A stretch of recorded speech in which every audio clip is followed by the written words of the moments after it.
without so much as a warning. Life hangs in the balance.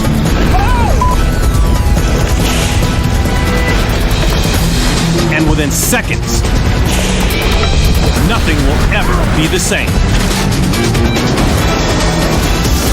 Ever.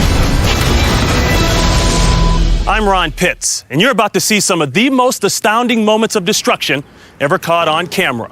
A world-famous Thunderbird jet crashes, a train collides with a semi-truck, and a rocket fuel explosion so intense it registers on the Richter scale. This is destroyed in seconds.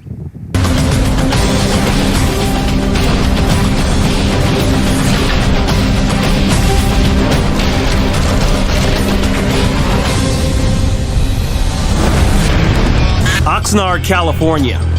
After experiencing an accident at these two cross streets, a man sets up two cameras to support his claim that this intersection is dangerous. This busy intersection has a railroad crossing, warning lights, bells, crossing gates, and a traffic light. He claims these elements are not only confusing, but also dangerous. So far, the man has yet to find any evidence supporting his claim, but that's about to change. At the railroad crossing, bells ring, warning of an oncoming locomotive. The crossing gates descend, but the confused truck driver suddenly begins rolling forward.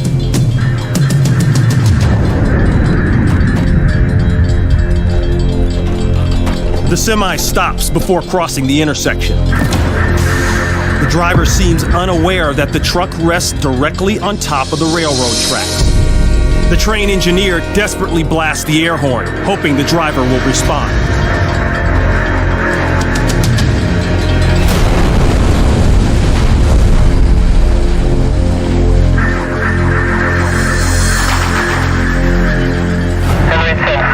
The trailer is completely destroyed, and the wreckage is strewn for hundreds of yards. As for the train, it fares better but will require major repairs. Analysis of the footage reveals exactly what went wrong. The driver of the semi is stopped at a red light when warning bells start to ring. Right as the crossing gates lower, the traffic light changes to green and the semi rolls forward. But before it can cross the street, the light switches back to red. A collision is inevitable.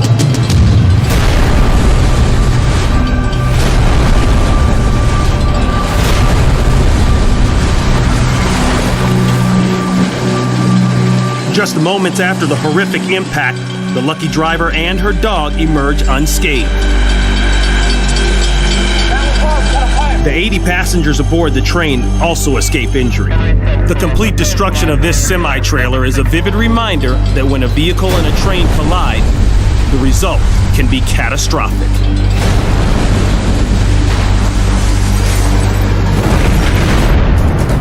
Iksan, South Korea. A fire has broken out at a liquid petroleum filling station.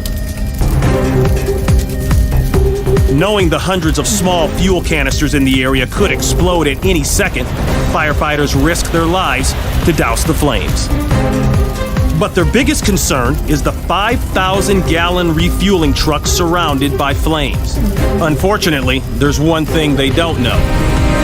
Just below the truck is a 5-ton underground storage tank filled with flammable liquid.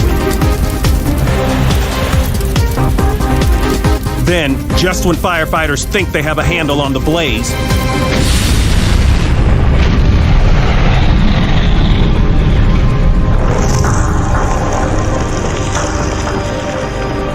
the massive explosion engulfs the neighborhood and rises more than 300 feet into the air. For this underground tank to explode, temperatures had to exceed 750 degrees Fahrenheit, the combustion point for gasoline. The ball of flames swallows the nearby buildings, blowing out windows and sparking dozens of smaller fires. The news helicopter is lucky it's not in the path of the flaming mushroom cloud. For the next several hours, firefighters struggled to get a handle on this gasoline-fueled fire. In all, several buildings were lost, 18 vehicles were destroyed, and 30 people were taken to the hospital.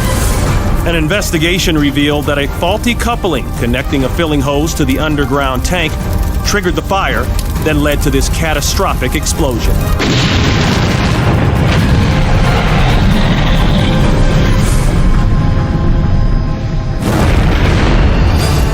The crown jewel of the U.S. Air Force is its elite demonstration squadron known as the Thunderbirds. For over 55 years, they have been thrilling audiences around the world with their precision aerobatics. On a crisp day in September, first-year Thunderbird pilot Chris Strickland takes his F-16 into the air in front of 80,000 spectators at Mountain Home Air Force Base in Idaho. His first stunt of the day will be a spectacular air combat maneuver known as the Split S. The slightest miscalculation can end in tragedy, and unbeknownst to Strickland, he's miscalculated. He's drastically underestimated the altitude needed to perform this challenging dogfight maneuver. He begins his descent about 1,000 feet too low. Halfway through the loop, Strickland realizes his mistake. He tries desperately to pull up the nose of the F-16, but it's beyond the plane's capabilities. Unable to pull out of the maneuver in time, Captain Strickland has no choice but to eject. A split second before the $20 million F-16 explodes into a ball of flames. The jet fighter careens down the runway for over 200 yards, and the engine over 100 more. A last look shows that Captain Strickland stays with the plane until the last possible second. Just 0.8 of a second after he ejects from the cockpit, the plane hits the ground. Knock it off. Thunderbird's knock it off. You can see Captain Strickland's parachute deploy out of the cloud of black smoke. Unbelievably, no one on the ground is hurt, and Captain Strickland, despite enduring an excess of 12 Gs during the ejection, he escapes with only minor injuries.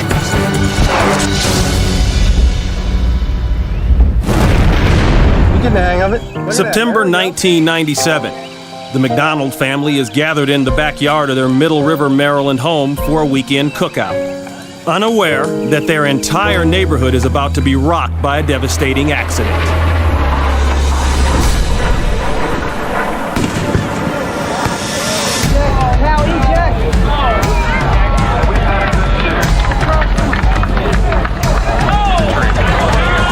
Then, around their side yard, they see a neighbor's house engulfed in flames. Barely visible in the fire is the wreckage of an F-117 stealth fighter. How did this aviation disaster happen? Just moments before, spectators at the Glenn Martin State Airport were being treated to a flyby from the Air Force's once top-secret jet fighter, the F-117 Nighthawk. Then, as the stealth fighter gets ready to make another pass, the jet suddenly breaks apart.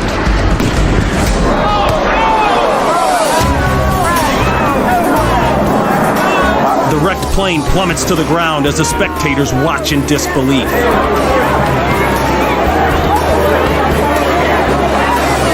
Everybody, please stay where you are. Finally, the pilot is able to eject. We've got a shoot. But the empty fighter is on a collision course with the neighborhood below. We'll try and keep you alive. Yeah, just stay where you are, folks. Everything's fine. But everything is far from fine, as the plume of black smoke rises in the You might distance. want to get a little bite to eat. And, Seconds later, the pilot slams to the ground in the yard next door. It isn't long before fire crews arrive and try to contain the fire of the jet fuel-soaked house.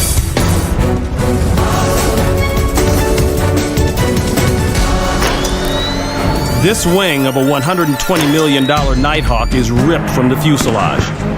The plane spins and the high-tech thermoplastic and composite skin breaks up as the F-117 plummets to the ground. I just prayed that nobody was in that house across the street. Luckily, no one is at home when this plane crashes through the roof and bursts into flames. An investigation into the crash reveals that the plane had been flying for almost a year without 4 of its 5 wing fastener bolts. These critical parts were mistakenly left off during a routine maintenance inspection and led to the disaster. In the end, the pilot and a few of the residents suffered minor injuries. It's amazing that no lives were lost in this accident over a populated area. What you are looking at is $100 million worth of destruction. These skeletal remains used to be a chemical manufacturing plant that produced rocket fuel for the space shuttle. This devastation is the direct result of an employee carelessly throwing a cigarette into a barrel of waste chemicals. My God! Look at that flame spread, will you? Days earlier, a cameraman captures this fire that has erupted. Dennis! That's intense. PepCon was built in the middle of the desert in Henderson, Nevada, because it produces ammonium perchlorate, a highly flammable and explosive chemical compound. I hope nobody's hurt. With every second that passes, the fire grows. Oh, shut somebody heard in that, Russ. What they don't know is that the inferno now threatens a storage area where 6 million pounds of the rocket fuel is held. If the chemicals exceed 716 degrees Fahrenheit, the entire area will combust. My God, look at that fire. The fire now reaches hundreds of feet into the air. They make a jet propellant. It's chemical, really? The intensity of the fire increases exponentially. Oh my God. Then it happens. Boy, that destroyed everything. My God. As the explosion erupts, a powerful shockwave careens across the landscape, and a car traveling along an adjacent highway is caught in the blast. Multicolored smoke indicates that volatile chemicals continue to burn, leaving one to question, did the blast detonate all of the rocket fuel inside the plant? Wow! They're loud! The explosion is massive. Its shockwave completely decimates this building. The blast is so strong, it registers an earthquake measuring 3.5 on the Richter scale, 600 miles away. So that's all that's stored in that damn area? 2 people were killed in the massive explosions.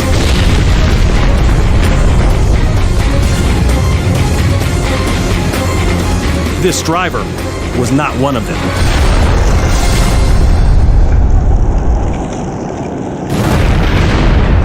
Manila, Philippines. An 8-story apartment building has slipped off its foundation and could collapse at any moment. The 5-year-old edifice rests in the heart of the busy market district and stands opposite of another high-rise. Residents in both buildings have been ordered to evacuate immediately. The building precariously leans over the street as crowd control keeps onlookers at bay. If this complex collapses, not only will residents lose their homes, but it could also decimate adjacent buildings. Suddenly, the building reaches its tipping point.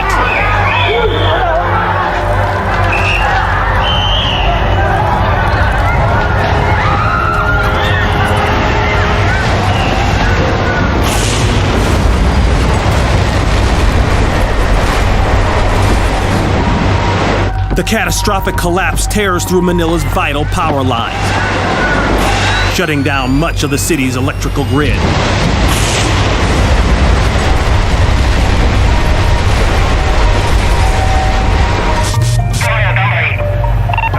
The destruction from the collapse is complete. The building's inner structure now lies in a pile of twisted steel and broken concrete. The high-rise across the street is also a total loss. Not only are hundreds of residents now homeless, but it will take weeks for the city to clean up the debris and reopen the bustling market district. An investigation reveals that a combination of substandard building materials and a weakened foundation from nearby construction led to the structure's collapse.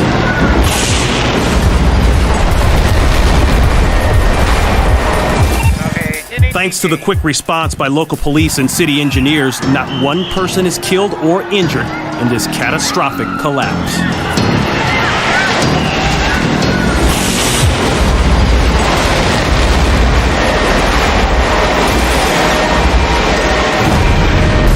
August 2002. David Ferguson is racing in the International Hot Boat Association Championships when he catches air and loses control. Red light, red light. As the mist clears, the $50,000 boat is completely obliterated. Tiny fragments litter the water. Rescue only, please. The only recognizable piece is the reinforced safety capsule, which is specifically designed to break away and stay intact, even if the rest of the boat is demolished. David is still trapped inside, and it's impossible to tell the extent of his injuries. Halfway down the lane, David catches an edge and the boat tumbles. Seconds later, the hull shatters into thousands of pieces.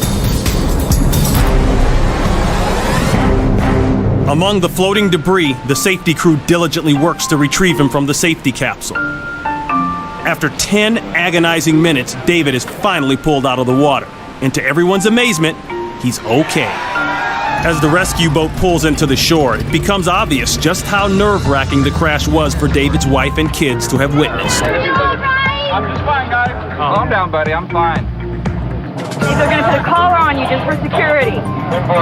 Would you calm down? I'm fine, but you don't want you to be, I'm having a hard time standing here being a spectator. Shut up. Everyone is relieved knowing that David is okay. In spite of the scare, just 2 years later, David is back behind the throttle, this time at the finals of an event in San Diego, California.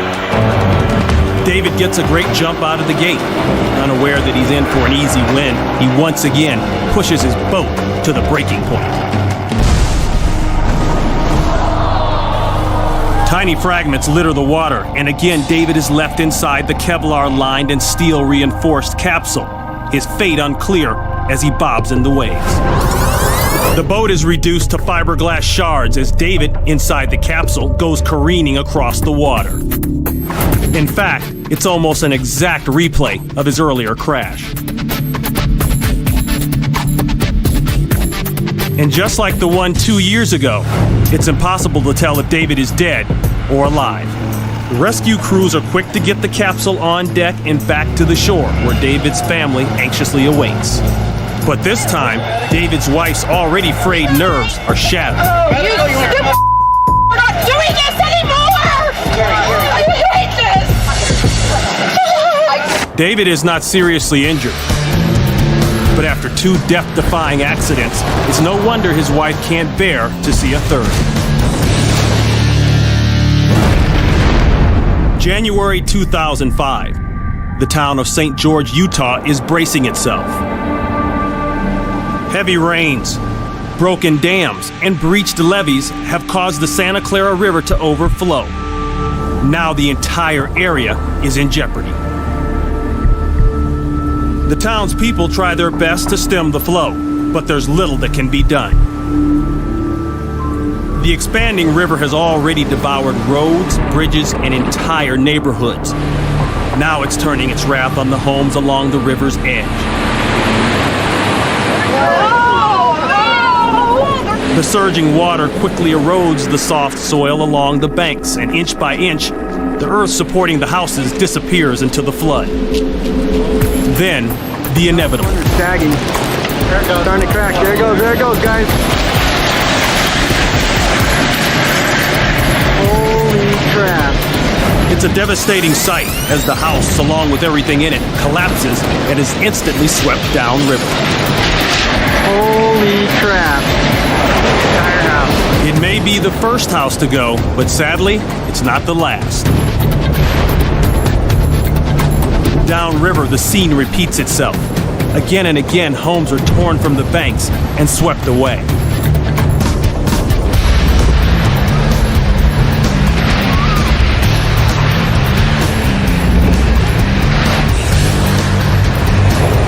Some homes hang on till the bitter end, but ultimately they succumb to the violent wash.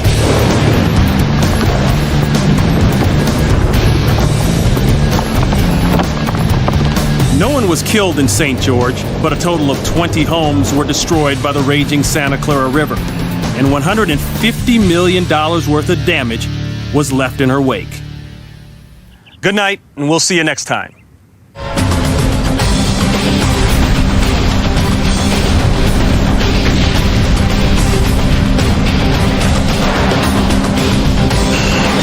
knock it off.